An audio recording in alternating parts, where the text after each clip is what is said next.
ಎಲ್ಲರಿಗೂ ನಮಸ್ಕಾರ. ನನ್ನ ಪ್ರೀತಿಯ ಎಲ್ಲ ಮಾಧ್ಯಮ ಮಿತ್ರರಿಗೆ ನಿಮ್ಮ ಚಂದನ್ ಶೆಟ್ಟಿ ಮಾಡುವ ನಮಸ್ಕಾರಗಳು. ಎಲ್ಲರ ಕಾಲಿಳಿತ ಕಾಲ. ನಾನು ನನ್ನ ಸಿನಿಮಾ ಕರಿಯರ್ ಸ್ಟಾರ್ಟ್ ಮಾಡಬೇಕು ಅಂದರೆ ಒಬ್ಬ ನಟನಾಗಿ ಎಲ್ಲರಿಗೂ ಇಂಟ್ರಡ್ಯೂಸ್ ಆಗಬೇಕು ಅಂತ ಅಂದ್ಕೊಂಡು ಸೆಲೆಕ್ಟ್ ಮಾಡಿದಂಥ ಮೊದಲನೇ ಕತೆ ಎಲ್ಲರ ಕಾಲಿಳಿತ ಕಾಲ. ಸುಜಯ್ ಶಾಸ್ತ್ರಿ ಅವರು ಅದರ ಹಿಂದೆ ಗುಬ್ಬಿ ಮೇಲೆ ಬ್ರಹ್ಮಾಸ್ತ್ರ ಅಂತ ಒಂದು ಸಿನಿಮಾ ಮಾಡಿದರು ರಾಜ್ ಬಿ ಶೆಟ್ಟಿ ಅವ್ರ ಜೊತೆ. ಸೊ ಆ ಸಿನಿಮಾ ನೋಡಿ I was very much impressed. ನಮ್ಮ ಸುಜಯ್ ಶಾಸ್ತ್ರಿ ಅವರ ಒಂದು ಡೈರೆಕ್ಷನ್ ನನಗೆ ಇಷ್ಟ ಆಗಿತ್ತು. ಅಂದರೆ ಅವರ ಕಾಮಿಡಿ ಟೈಮಿಂಗ್ ಆಗಿರ್ಬೋದು, ಅವ್ರ ಕತೆ ಹೇಳೋ ರೀತಿ ಆಗಿರ್ಬೋದು, ತುಂಬ ನನಗೆ ಇಷ್ಟ ಆಗಿತ್ತು. ಸೊ ಅದಾದಮೇಲೆ ಈ ಕತೆನ ಕೇಳಿದೆ ನಾನು. ಒಂದು ರಿಯಾಲಿಟಿ ಶೋಲಿ ನಾವು ಸುಜಯ್ ಅವರಿಬ್ಬರು ಒಟ್ಟಿಗೆ ಕೆಲಸ ಮಾಡ್ತಿರ್ಬೇಕಾದ್ರೆ ನನಗೆ ಈ ಕತೆ ಹೇಳಿದ್ರು.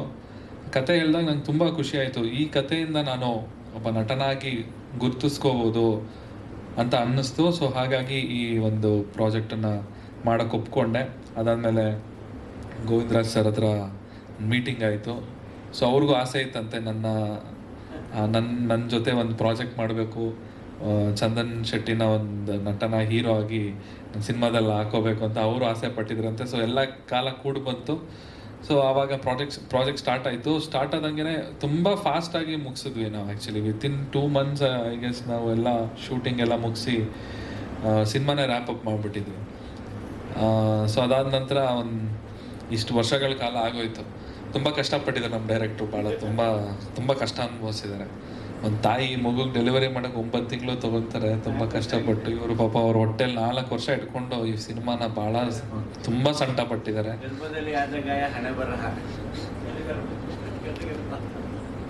ಸೊ ಅವ್ರಿಗೆ ದೇವರು ಈ ಏಪ್ರಿಲ್ 17ನೇ ತಾರೀಕು ಡೆಲಿವರಿ ಡೇಟ್ ಕೊಟ್ಟು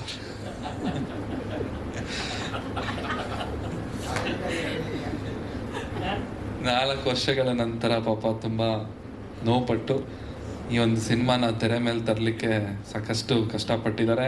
ಸೊ ಹಾಗಾಗಿ ದೇವರ ಆಶೀರ್ವಾದ ಮಾಡಲಿ, ಒಂದು ಮಗು ಪ್ರಪಂಚದಾದ್ಯಂತ ಹೆಸರು ಮಾಡಲಿ ಅಂತ ನನ್ನ ಕಡೆಯಿಂದ ಕೇಳ್ಕೊಳ್ತೀನಿ. ಆ್ಯಂಡ್ ಅವ್ರ ಧೈರ್ಯಕ್ಕೆ ಮೆಚ್ಚಬೇಕು. ಯಾಕಂದರೆ ಹೇಳಿದ್ರೆ ನನ್ನ ಐಡೆಂಟಿಟಿ ಬಂದು ನಾನೊಬ್ಬ ರ್ಯಾಪರು, ನಾನೊಬ್ಬ ಸಿಂಗರ್, ನಾನು ಬೇರೆ ಥರನೇ ಪೋಟ್ರೆ ಆಗಿದ್ದೆ. ಸೊ ಅವನ್ನ ಕರ್ಕೊಂಡು ಬಂದು ಸಿನಿಮಾದಲ್ಲಿ ಈ ಥರ ಒಂದು ಕ್ಯಾರೆಕ್ಟರ್ ಅಲ್ಲ, ಹಿಂದೆ ಪೋಸ್ಟರ್ ನೋಡಿದ್ರೆ ನನಗೆ ನಾನನ್ನ ಇದು ಅಂತ ಒಂದ್ಸಲ ಯೋಚನೆ ಮಾಡ್ತೀನಿ. ಸಡನ್ನಾಗಿ ಗಾಬರಿ ಆಗುತ್ತೆ ನನಗೆ. ಸೊ ಅದು ಆ ಧೈರ್ಯ. ಆ್ಯಂಡ್ ನಾನು ಅವರ ಡೈರೆಕ್ಷನಲ್ಲಿ ಚೆನ್ನಾಗಿ ಆ್ಯಕ್ಟ್ ಮಾಡಿದ್ದೀನಿ ಅಂತ ಭಾವಿಸಿದ್ದೀನಿ. And thank you so much. ಇನ್ನು ನಮ್ಮ ಸಿನಿಮಾ ಪ್ರೇಕ್ಷಕರು ಸಿನಿಮಾ ನೋಡಿ ನನ್ನ ಒಪ್ಕೊಂಡ್ರೆ ತುಂಬ ಖುಷಿ ಆಗುತ್ತೆ. ಇನ್ನೊಂದು 2-3 ಸಿನಿಮಾ ಮಾಡೋಕ್ಕೆ ಧೈರ್ಯ ಬರುತ್ತೆ. ಏನದಿದೆಯಾ ಹೇಳಕ್ಕೆ ಸರ್? ನಿಜವಾಗ್ಲೂ ಹೇಳ್ತಾ ಇದ್ದೀನಿ, ಒಂದು 2 ವಾರದಲ್ಲಿ ನಾನೊಂದು 13ರಿಂದ 14 ಸತಿ ಸಿನಿಮಾ ನೋಡಿದ್ದೀನಿ. ಸಣ್ಣ ಪುಟ್ಟ ಯಾವ್ದಾದ್ರು ಮಾತಿನ ಮೇಲೆ ಏನಾದ್ರು ಗಮನ ಕೊಡಬೇಕಾಗುತ್ತಾ, ಇನ್ನೇನಾದರೂ ಹೆಚ್ಚು ಕಡಿಮೆ ಆಗುವಂಥ ಸಾಧ್ಯತೆಗಳಿದೆಯಾ? ಯಾಕಂದರೆ ರಂಗಭೂಮಿಲಿ ನಾವು ಇರೋದ್ರಿಂದ ಪ್ರೇಕ್ಷಕರ ಕಡೆ ನಾವು ತುಂಬ ಗಮನ ಕೊಡ್ತೀವಿ. ಪ್ರೇಕ್ಷಕರನ್ನ ನಾವು ಹೆಂಗೆ ಎಂಟರ್ಟೈನ್ ಮಾಡ್ತೀವಿ, ಆತನಿಗೆ ಈ ವಿಚಾರ ತಲುಪೋದಿಲ್ವಾ ಅಂತ ಸಂದರ್ಭದಲ್ಲಿ ಚಂದನ್ ಶೆಟ್ಟಿ ಆಗಿರ್ಬೋದು, ಅರ್ಚನಾ ಮೇಡಮ್ ಅವರಾಗಿರ್ಬೋದು, ನಿಜವಾಗ್ಲೂ ಸ್ಕ್ರೀನಲ್ಲಿ ನಿಮಗೆ ಹೆಂಗೆ ಕಾಣಿಸ್ತಾರೆ ಅಂತಂದರೆ ನಂಗೆ ಗೊತ್ತಿಲ್ಲ. ಹಿರಿಯರೊಬ್ಬರು ಯಾರೋ ಏನೋ ಅವ್ರನ್ನ ಹಳೆಯ ಅಂಬರೀಷ್ ಸರ್ ಥರ ಅವಾಗವಾಗ ಸ್ಟೈಲಲ್ಲಿ ಕಾಣಿಸ್ತಾರೆ ಅಂತಕ್ಕಂಥ ಮುಕ್ತ ಮನಸ್ಸಿನಿಂದ ಹೇಳಿದ್ರು. ಅವ್ರೇನೋ ಉತ್ಪ್ರೇಕ್ಷಕೆ ಅಂತಂತ ಹೇಳಿಲ್ಲ, ಅಷ್ಟು ಬ್ಯೂಟಿಫುಲ್ಲಾಗಿ ಕಾಣಿಸ್ತಾರೆ ಅವರಿಬ್ಬರೂ. ನೀವು ನಿಜವಾಗ್ಲೂ ಸಿನಿಮಾದಲ್ಲಿ ಒಂದಷ್ಟು ವಿಚಾರಗಳ ಮೇಲೆ ಅವ್ರು ಆ್ಯಕ್ಟಿಂಗ್ ಮಾಡಿದ್ದಾರೆ. ನಮಗೆ ಬೇಕಾಗಿದ್ದು ಅವರು ಹಾಡುಗಾರರಾಗಿ ಅಲ್ಲ, ಅಥವಾ ಅವರು ರ್ಯಾಪರ್ ಆಗಿ ಅಲ್ಲ, ಒಬ್ಬ ಅಪ್ಪಿತಪ್ಪಿ ಒಬ್ಬ ಗೌರ್ಮೆಂಟ್ ಆಫೀಸರ್ ಹೆಂಗೆ ಕಾಣಿಸ್ತಾನೋ, ಅಥವಾ ಒಬ್ಬ ನಾರ್ಮಲ್ ಒಬ್ಬ ಮೇಸ್ಟ್ರ್ ಹೆಂಗೆ ಕಾಣಿಸ್ತಾನೋ, ಪ್ರೊಫೆಸರ್ ಹೆಂಗೆ ಕಾಣಿಸ್ತಾನೋ ಹಂಗೆ ಕಾಣಬೇಕು ನಮಗೆ ಚಂದನ್ ಶೆಟ್ಟಿ ಅವರು ಅಂತಂದಾಗ ಅದನ್ನು ಇಡೀ ಮೈನ ಆ ಹಂತಕ್ಕೆ ಅವರು ತಂದ್ಕೊಂಡಿದ್ದು ನಮಗೆ ತುಂಬ ಹೆಲ್ಪ್ ಆಯಿತು. ಸರ್ ಅವಾಗ ಹೊಡಿತಾನೆ ಇತ್ತು ಸರ್, ಅವಾಗ ಕೇಳ್ತಾ ಇದ್ದೆ ಸರ್, ನಿಜವಾಗ್ಲೂ ಹೇಳಿ ಚೆನ್ನಾಗಿ ಬರ್ತಿದ್ಯಾ, ನಿಮ್ಗೆ ಓಕೆನಾ ಹೇಳಿ. ಇನ್ನೂ 1 ದಿವಸ ಶೂಟಿಂಗ್ ಆಗಿದ್ದು, ನಿಮ್ಗೆ ಏನಾದರೂ ಓಕೆ ಆಗಿಲ್ಲ ಅಂತಂದ್ರೆ ಹೀರೋನ ಚೇಂಜ್ ಮಾಡ್ಕೊಂಬಿಡಿ ಸರ್ ಅಂತಾನು ಎಲ್ಲ ಹೇಳಿದ್ದೆ ನಾನು. ಇಲ್ಲ ಚೆನ್ನಾಗಿ ಮಾಡ್ತಾ ಇದ್ದೀರಾ ಮಾಡಿ ಅಂತ ಇಡೀ ಸಿನಿಮಾ ಮಾಡಿದ್ದಾರೆ. ಆ್ಯಂಡ್ ಅವ್ರು ಡೈರೆಕ್ಟರ್ ಏನು ಹೇಳಿದ್ದಾರೆ ಅದು ಮಾಡಿದ್ದೀನಿ.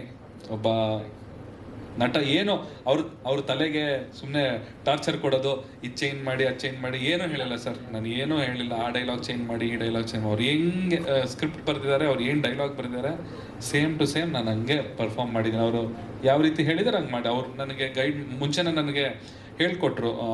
ಯಾಕಂದರೆ ಆ್ಯಕ್ಟಿಂಗ್ ನನಗೆ ಹೊಸದು. ಒಬ್ಬ ಸಿಂಗರ್ ಆಗಿ, ಒಬ್ಬ ಪರ್ಫಾರ್ಮರ್ ಆಗಿ ಸ್ಟೇಜ್ ಮೇಲೆ ಆಗಿರ್ಬೋದು, ಇಲ್ಲ ಅಂತಂದರೆ ಕ್ಯಾಮ್ರಾ ಮುಂದೆ ಪರ್ಫಾರ್ಮ್ ಮಾಡ್ತಾ ಇದ್ದೆ. ಬಟ್ ನಟನೆ ಅನ್ನೋದು ಇಟ್ಸ್ ಅ ಡಿಫ್ರೆಂಟ್ ಥಿಂಗ್, ಅದೇ ಬೇರೆನೇ ಅದು ಅಂದರೆ ಗಾಡ್ ಲೆವೆಲ್ ಕಲೆ ಅದು. ದೇವರು ಅಂತ ನಂಬ್ತಾರೆ ಒಬ್ಬ ನಟನ್ನ ನಮ್ಮ ಇಂಡಿಯಾದಲ್ಲಿ, ದೇವ್ರಿಗೆ ಹೋಲಿಸ್ತಾರೆ. ಸೊ ಹಾಗಾಗಿ ಅಷ್ಟು ವ್ಯಾಲ್ಯೂ ಇದೆ ಅದಕ್ಕೆ. ಸೊ ಅದು ಪ್ರಯತ್ನ ಮಾಡಿದ್ದೀನಿ, ಆ್ಯಕ್ಟಿಂಗ್ ಮಾಡುವಂಥ ಪ್ರಯತ್ನ ಮಾಡಿದ್ದೀನಿ ಅಷ್ಟೇ. ಮಿಕ್ಕಿದೆಲ್ಲ 17ನೇ ತಾರೀಕು ಡಿಸೈಡ್ ಆಗುತ್ತೆ. ಆ್ಯಂಡ್ ಪ್ರದೀಪ್ ಪ್ರವೀಣ್ ಅವರು ಸಖತ್ತಾಗಿ ಮ್ಯೂಸಿಕ್ ಮಾಡಿದ್ದಾರೆ ರೆಟ್ರೋ ಸ್ಟೈಲಲ್ಲಿ, ತುಂಬ ಚೆನ್ನಾಗಿ ಮಾಡಿ, ತುಂಬ ಬ್ಯೂಟಿಫುಲ್ ಆಗಿದೆ. ಹೇಳ್ತಾರಲ್ಲ, ಅಯ್ಯೋ ಅವಾಗಿನ ಕಾಲದ ಮ್ಯೂಸಿಕ್ಕೇ ಚೆನ್ನಾಗಿರುತ್ತೆ, ಅವಾಗಿನ ಕಾಲದ ಮ್ಯೂಸಿಕ್ ಚೆನ್ನಾಗಿರೋ ಥರನೇ ತುಂಬ ಚೆನ್ನಾಗಿ ಕಂಪೋಸ್ ಮಾಡಿ ಇವಾಗ ರೆಟ್ರೋ ಸ್ಟೈಲಲ್ಲಿ ಸಿನಿಮಾ ಮೂಡ್ ಬರಬೇಕು ಅಂತಂದರೆ ಅದಕ್ಕೆ ತಕ್ಕನಾದಂಥ ಮ್ಯೂಸಿಕ್ನ ಮಾಡಿದ್ದಾರೆ. ತುಂಬ ಥ್ಯಾಂಕ್ಸ್ ನಿಮಗೆ. ಆ್ಯಂಡ್ ಅರ್ಚನಾ ಕೊಟ್ಗೆ ಅವರು ಕೂಡ, ಅವರು ತುಂಬ ಚೆನ್ನಾಗಿ ಆ್ಯಕ್ಟ್ ಮಾಡಿದ್ದಾರೆ ಸಿನಿಮಾದಲ್ಲಿ. ತುಂಬ ಚೆನ್ನಾಗಿದೆ ಸಿನಿಮಾ. ನನಗಂತೂ ಕತೆ ತುಂಬ ಇಷ್ಟ ಆಗಿ ಈ ಸಿನಿಮಾ ಮಾಡೋಕ್ಕೆ ಒಪ್ಕೊಂಡಿರೋದು. ತಾವೆಲ್ಲರೂ ಥಿಯೇಟರ್ಗೆ ಬಂದು ಏಪ್ರಿಲ್ 17ನೇ ತಾರೀಕು ಸಿನಿಮಾನ ನೋಡಿ ನಮ್ಗೆ ಆಶೀರ್ವಾದ ಮಾಡಿ ಅಂತ ಕೇಳ್ಕೊಳ್ತೀನಿ. Thank you.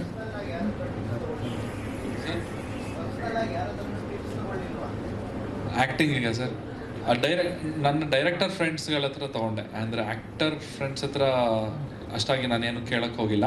ಡೈರೆಕ್ಟರ್ಗಳ ಹತ್ರ ನಮ್ಮ ಚೇತನ್ ಕುಮಾರು ಮತ್ತು ಇನ್ನೊಂದಿಬ್ಬರು ಫ್ರೆಂಡ್ಸ್ ಇದ್ದಾರೆ. ಸೊ ಅವ್ರ ಹತ್ರ ಎಲ್ಲ ತಿಳ್ಕೊಂಡು, ಮತ್ತು ಒಂದಷ್ಟು ನನಗೆ ರೆಫರೆನ್ಸ್ಗಳು ತೋರಿಸಿದ್ದು ಅಂಬರೀಷ್ ಸರ್ದೇ ರೆಫರೆನ್ಸ್ ತೋರಿಸಿದ್ರು ನನಗೆ, ಹಳೆ ಕಾಲದ ಸಿನಿಮಾಗಳು ಅವ್ರದ್ದು. ಸೊ ಈ ರೀತಿ ಇರಬೇಕು, ನಿಮ್ಮ ವಾಕಿಂಗ್ ಸ್ಟೈಲ್ ಹಿಂಗಿರಬೇಕು, ನಿಮ್ಮ ಬಾಡಿ ಲ್ಯಾಂಗ್ವೇಜ್ ಹಿಂಗಿರ್ಬೇಕು, ಹಿಂಗೆ ಮೇಂಟೈನ್ ಮಾಡಬೇಕು ಅಂತ. ಸೊ ಇಡೀ ಸಿನಿಮಾದಲ್ಲಿ ನನಗೆ ಗೊತ್ತಿರೋಂಗೆ ಸರ್ ಒಂದು 5ರಿಂದ 6 ಸೆಕೆಂಡ್ ನಕ್ಕಿದ್ದೀನಿ ಅಷ್ಟೇ ಸರ್ ನಾನು. ಇನ್ನು ಮಿಕ್ಕಿದೆಲ್ಲ ಮುಖ ಹಿಂಡ್ಕೊಂಡು ನನ್ನ ಪರಿಸ್ಥಿತಿನೇ ಬೇಡ ಸರ್, ಆ ಥರ ಇದನ್ನು.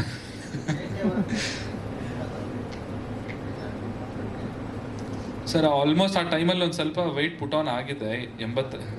ಹಾಂ, time almost one and half months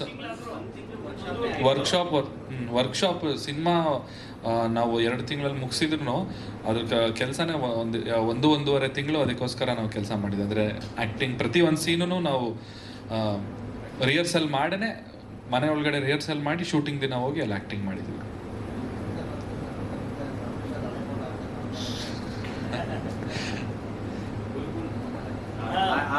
ಆ ಥರ